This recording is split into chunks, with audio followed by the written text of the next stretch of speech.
looking into some of the words that I've drawn on the board, like, okay, lexicographers, haberdashery, okay, dictionary experts, you might probably know linguists, some other words like ecstatic, intensified, timid, mob, and ovation. Okay, you might start wondering, what are these words and what are the meanings of these words? In real classrooms, okay, students would start talking to one another. Do you know this word? And if you're reading and you encounter these words, okay, in your text, probably, okay, the first person you would ask is your teacher.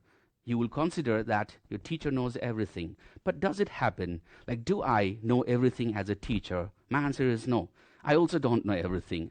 I rely on certain techniques, okay, to understand vocabularies. Of course, my vocabulary knowledge is higher than yours. I know more number of words compared to you. But can you become like teachers? Of course, yes. The next thing, if your teacher, okay, cannot give you the right answer, the right meanings of some of the vocabularies you raise in your class, what do you do next? Definitely, okay, you would go to somewhere, or you would start looking inside your bags and try to find a dictionary if you have carried it, and then you will start flipping the pages of the dictionary, and then you will find, okay, the meaning. But will you know the meaning even after you read? And do you think you're able to understand the ideas that is communicated to you by the author? Probably no. So in today's class, we will try to focus on all these ideas. And at the end of the class, like I've said previously, we will try to enrich our vocabularies. Here's the questions I've put for all of you. How rich are you? Not in terms of money, in terms of your vocabulary or the glossary skills. So let's build that comprehensive knowledge of understanding the text. Yeah, reading, of course, is one thing that we all do in our life. For instance, let's read something before we jump into the text. Look at here. On your screen, you will see a short paragraph. I would love to read that for all of you. It was time for the band to march on the field. The crowd was ecstatic. People were screaming and cheering, showing their excitement. The music intensified or increased in volume. Unlike her timid friends, Morgan was unafraid to perform in front of, okay, always missing there, the roaring crowd. After the show, the mob gave a standing ovation. The fans stood and clapped to show their appreciation for a great performance. You must have already noticed the words, okay, that are underlined and made blue are put on the board over here. So now for me, I'm a teacher. I'm already familiar with these words, and I know the meaning of these words, even if I don't use them in a sentence. I know the meaning. So for me, it is not that difficult. But for many of you and many of the readers, okay, when you're introduced these words in the text, and even if you're reading the text, okay, you might not know the meanings, and ultimately you will plan to give up. That is what most of us do. But let's not do that again. From today, we'll try to change ourselves. Moving further, okay, what is reading? First, basically, reading is a process, all right? It is a process, very deliberate process, very intensive process, in which we try to recognize words, okay, identify the ideas, and while doing so, okay, we'll try to develop a comprehensive knowledge of the text that we are reading. And when you do that, okay, we'll try to acknowledge the idea which is presented to us, okay, by the author. So text actually connects us with a world that is being presented, whether it is a story or essay or poems or drama or anything. You always try to connect yourself, okay? And for that, you need to become very engrossed in reading. So the process of reading, your teachers must have explained to you, like I have mentioned it right over here. 3 stages of reading, okay, goes with pre-reading, okay, and just reading, and then post-reading. All right. Now, pre is like you prepare for the reading. You will read the introduction, you might read the conclusion, you might scan, okay, some words, you may skim some words, and while doing so, okay, you will try to take those ideas and put them in a small paper. You will scribble perhaps, and then you will try to make a small understanding of the text. That is just pre. Reading, you become a little engrossed, intensive, and you start reading between the lines. And then your mind will start making pictures of the ideas that is connected to you.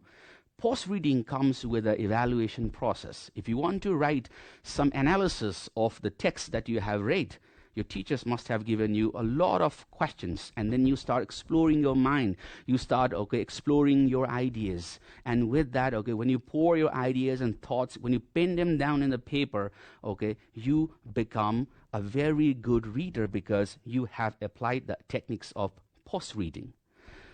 But for all these, obviously, you might have to travel with me to the journey of reading. For me, how do I take reading? Reading for me is a sheer joy.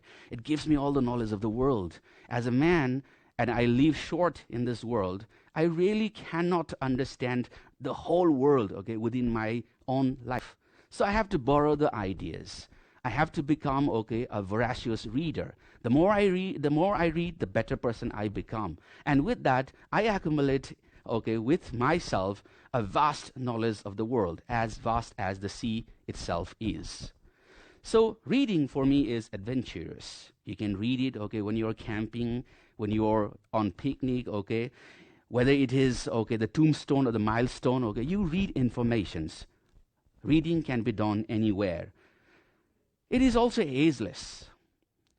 No matter what your age is, you can still read. I have started reading, when I was small, and I became, a good reader, at your age. By your age, I was not so good in understanding vocabularies. I was totally confused, like you people are right now. But today, because I keep on reading a lot of things, I have enabled myself in understanding the world better. So from my point of view, I see the world different. Yes, it is, dimensional. You can read varieties of texts. Maybe it is Valmiki's Ramayana, or the European history's Renaissance, or Noam Chomsky's media control, or even our everyday's horoscopes, the zodiac symbols. We prefer reading. Reading is fun, and it is incredibly quenchable and satisfying. I keep on reading a lot of novels, like some of the favorite novels. I put it down for you people here. Don Brown's Angels and Demons, A Conflict Between Science and Religions. Robert Louis Stevenson's Dr. Jekyll and Mr. Hyde. It talks about the duality personality, inside us. Quite interesting topic. If you go for a classic, you can read Jane Austen, Pride and Prejudice. And if you go for a little modern, you can read Aleph by Paulo Coelho and his other novels. Now, so this is how we go in the journey of reading. But again, our journey, there is an obstacle. We always meet with hindrances. Let's talk about them now. See the word here, haberdashery. I'm pretty sure I must have put this word on the board too. For all of us, it's here. Now, when I speak of this word, haberdashery, what is this word? We don't know. In fact, when I read this word for the first time in my life, I also didn't know because it was new for me. But then, I thought of one thing. I did not go for the dictionary, I started, trying to use it in a sentence. Some of the sentences that you can see on the screen, like, I know a haberdashery. Right now, I don't know it, but I just pretend like I know it, and I write, I know a haberdashery. Then I make a slight change with this. I saw a haberdashery yesterday. Now, when I write, I know a haberdashery, I saw a haberdashery, I consider this is something object. It is not an abstract idea. This is concrete because I can see it. That is how I start, working with my mind. My friends and I always go to the haberdashery at the weekend. If that is a sentence I read of the word haberdashery, I come to know, this must be a place. Maybe it's an amusement park, or it's a shopping mall, or it's a game station, because I go there with my friends, so it must be a place. This is how I start, making my assumptions of understanding this word at the primary level. Now, yes, we can go for a dictionary, but with that skill, you'll always become lame, and the chances of you becoming a good reader will become very slim. That's a very small amount. So instead, we try to understand, the process of reading. And here we go, we start with this. The first process that we need to understand of understanding the words is cognate. Now, what is cognate? Look at some of the words that I've drawn there. Quite interesting, right? You must think, okay, these are the words I know. Even, okay, in Nepali language, we use these words. The first word, lute, thug, jungle. You must have been using jungle, okay, Nepali, and you must have heard Indian people also using the word jungle. Cupboard is another word, okay, and then table, restaurant, furniture. So what is cognate is better explained, okay, in some of the more examples that I've given listed out here on your screen.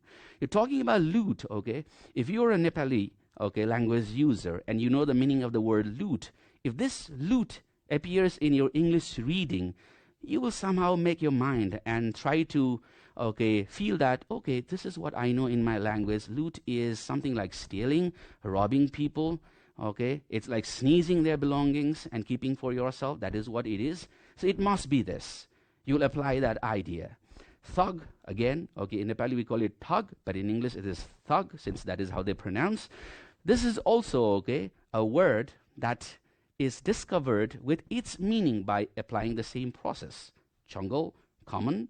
Okay, cupboard, it's not cupboard, it's cupboard. Now, if you use cupboard, cupboard becomes familiar to you if you are a Hindi language speaker, because it means, okay, an object in which you store your outfits, clothes. Table, now, in Nepali, we do not say table, but we say table. So if pretending that I am an English reader right now, and I'm reading a Nepali text, and then I see there, okay, table. So for me, that cognate will help. Okay, this is table in my language. I'm an Englishman. I say table. It must be table. So we say in Nepali, restaurant. If it is used restaurant and an Englishman is reading restaurant, of course, he will try to apply his own sense, his own context will be helping him out. And what is that context? Of course, he knows restaurant. So he will try to equate restaurant and restaurant, and somehow will understand that this word means this. So furniture, the same case. Now more examples I'm going to discuss here with cognate. See, for a short while, let's pretend that we are Spanish people. Okay, I'm a Spanish speaker. I'm reading English. Now, when I read English, okay, I might get some words, like the first word is excellent. If I read a word in English text, excellent, and I'm Spanish, okay, I don't know this meaning, but what I will do is, like, I will compare it my own language with my own language. In my language, I say it excelente. Now, this excelente is excellent. I get that very quickly. Now, this is generoso in Spanish. So a Spanish person reading generous in English will understand generous is generoso. And similarly, you have the other example, elefante is elephant, okay, persona is a person, familia, differente is difference, instructiones is instructions. So cognate helps us in understanding, okay, new words. But for that, you have to make sure that you find that connection, the connections of your language and its similar kinds of words and pronunciation in the other. Take an example, okay, one more example, homograph. This is for small kids. Like, if you just take an example of the word B-O-W, if we can see this, bow. Now, bow has significantly, okay, two meanings, or maybe someone prefer to use it, okay, more. First meaning, of course, okay, you can have a small bow tie right here. The bow tie is here for parties. Next bow is like greetings. The Japanese people do. Even we do that, okay? We bend our body slightly, okay? We extend them a little forward and take a bow. So, like, if that is it, homograph, but how do you understand homograph? Like, if I use the word bank, unless I use bank in a sentence, I am sure, okay, we don't understand its meaning. We're confused. Am I talking about the river bank or the bank where we deposit money? So you will wait for someone to clear the context. Someone will read aloud for you. I went to the bank yesterday and I saw there were many people standing in queue depositing money. Now the context is clear. So with this, I'm trying to make a point. If you want to find out the context, okay, in reading, what you need to do is you need to check, you need to look for those contexts before and after the words. Let's hit examples. Inference. Let me just rub this clear. I will have a lot of space for us to make some explanations.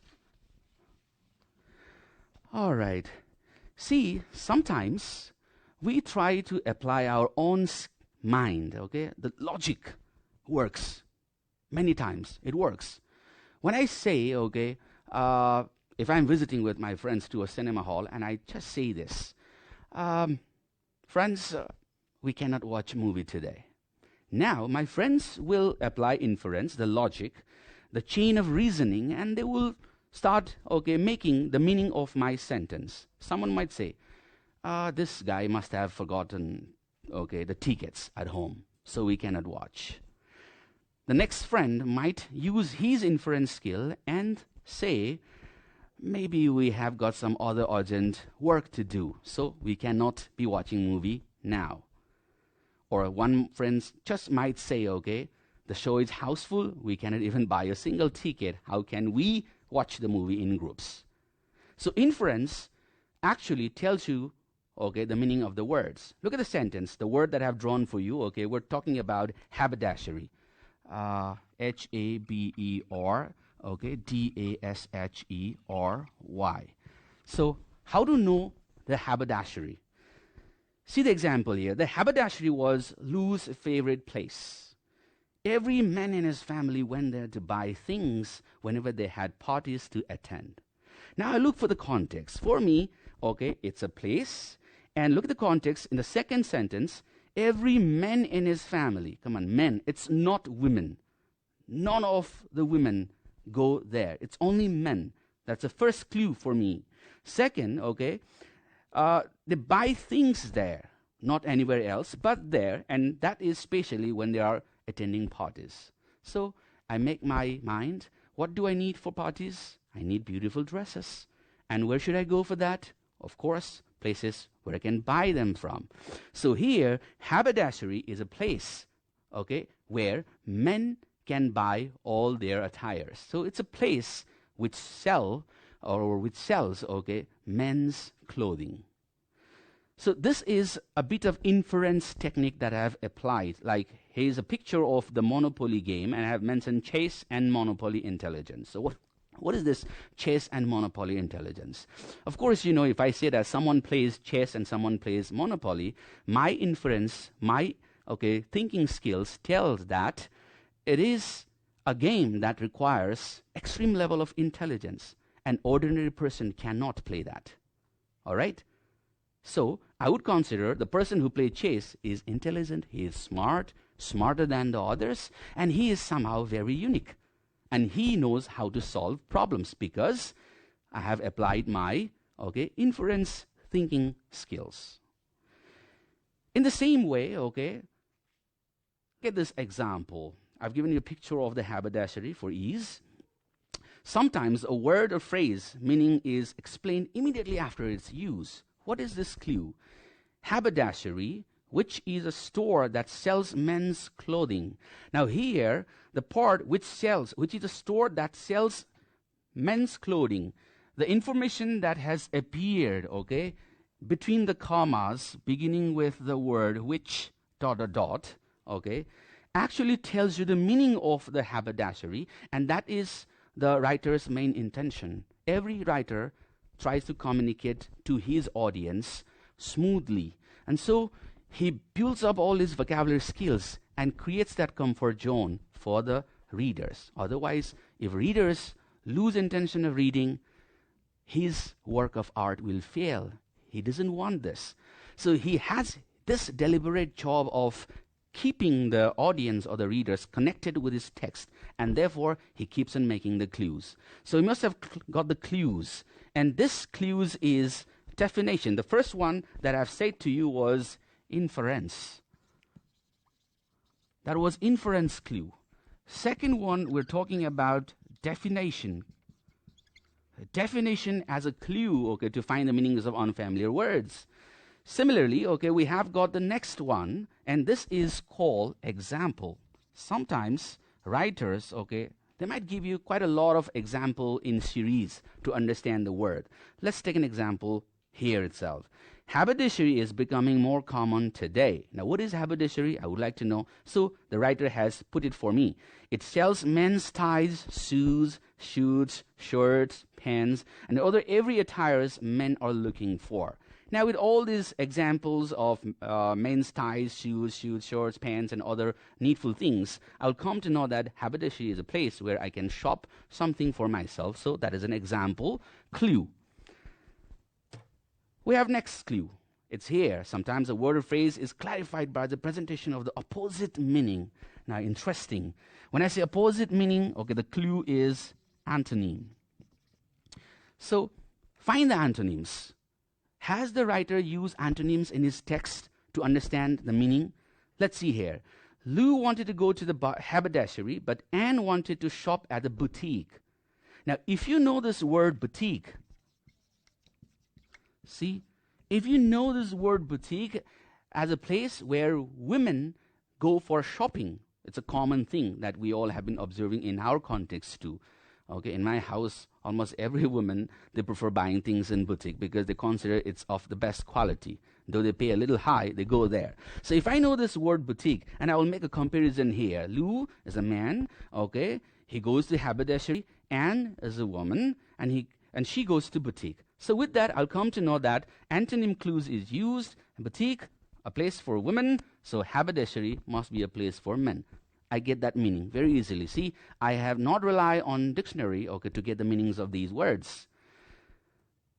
We have one more clue, and this is, okay, opposite of antonym. This is called synonym clue. Now, what is synonym clue? You try to look for some synonymous words, okay, in finding the answers. Example is there on your screen. Lou was sent to the haberdashery to find a new suit he needed to wear one of his uncle's wedding. Because the sentence says that Lou would find a suit at the haberdashery, then it must be a place where clues for men are sold. Now, are these all, okay, the clues, or do we have more? We have, okay, here, one page that will give you a comprehensive idea of understanding context clues for the word available. Since this is recorded, I will not go through these in detail. What I want you to do is, okay, revisit my teaching, check the recording, find this page, and try to find out how the word available is used in different contexts. But right now, comprehensively, what I have learned, or what we have learned together is, okay, this. Ideas for understanding context clues. Now, what is this idea? Let me show you. I stands for inference. See, this will make it very easy. D stands for definition. E stands for example, A stands for antonym, and S stands for synonym. Sometimes, instead of antonym, okay, they also use contrast to draw the clues. Contrast meaning opposite. And for a synonym, if they do not use the synonymous word, they might prefer to restate the idea, okay, which is called restatement. So for antonym, you can call it contrast. For synonym, you can call it restatement. Okay, and how these work, okay, let's take some examples. But before that, this is the last clue, okay, which is called punctuation. And see the example there. It's the same sentence used differently with different punctuation marks. In the first sentence, comma is used. In the second sentence, brackets are used. In the third sentence, okay, the quotes are used. The other sentences. Now, they are called enlargements, okay? Sometimes you need to know the technical terms. They're called enlargements. We use enlargements, subject enlargements and object enlargements, okay, to define those terms. It comes in grammar, okay? If we go for a next class with that, we'll talk about that. Now here comes some examples for all of us. See, the first sentence, very quickly I would do this. We might not do all, but I will try to cover as many as possible. Police officers often must interrogate witnesses. That is, the officers must ask their witnesses important questions and try to get truthful answers. So what is interrogate? The clues are there. like ask their witnesses important questions and try to get the truthful answers. Similarly, if you go over the last number in green, see the word conspicuous is quite difficult for many people to learn that. Every time Taylor went to the store, he was very conspicuous. Now, what is this conspicuous? What are the clues? In other words, he stuck out like a sore thumb. Now, the idiom is used there. What is he stuck out like a sore thumb? If my thumb is sore, what happens? I get noticed by people because I focus on this thumb quite a lot of time. I try to stand like a different person. So everybody will notice me. So conspicuous is like, okay, getting attention, being noticed easily. If we go with the next example, okay, let's take the first one. Miguel was very loquacious. He really loved to talk. Now, what is loquacious? Restated. See the restatement you use. He really loved to talk. So someone who likes talking is loquacious. Third, in pink, it was a frigid winter night. Even the lake was frozen solid. Now, what is frigid? Okay, it's explained. It was frozen solid. Okay, so frigid is like, okay, you can just imagine. And you must have got that picture, right? So the easiest one is at the bottom. We all line up at the cafeteria. Thank goodness it was time to eat lunch. So where do you go to eat lunch? Even if you do not know what cafeteria is, now you know it is an eating place. More examples, okay? Number third, my sister wants to study astromania in college. It's not a new word. Someone just replaced a Spanish word, okay? Astromania is like, okay, astronomy. So astronomy, this is astronomia. You apply the cognate skill here again. If we go for fourth, she feels lethargic or usually tired and unable to move around, which is one symptom of the flu. Example. See, what is being lethargic? You are absolutely tired, and then you cannot move around, and this is what the example you will get. We have got more. I'll just do the last two sentences for all of us. Number third, again. I don't know, okay, I'm choosing third. Third might be my lucky number. The restaurant's ambience, including its quiet music, delightful flowers, and candlelight, made it a perfect place for the guests to remember the reception that Bill threw for them. So what is ambience? Difficult? It is not. Look at the examples given there. Look at the elaboration the writer has made. Quiet music, delightful flowers, candlelight, guest. What does it mean? It's talking about the atmosphere, right? It's talking about the aroma.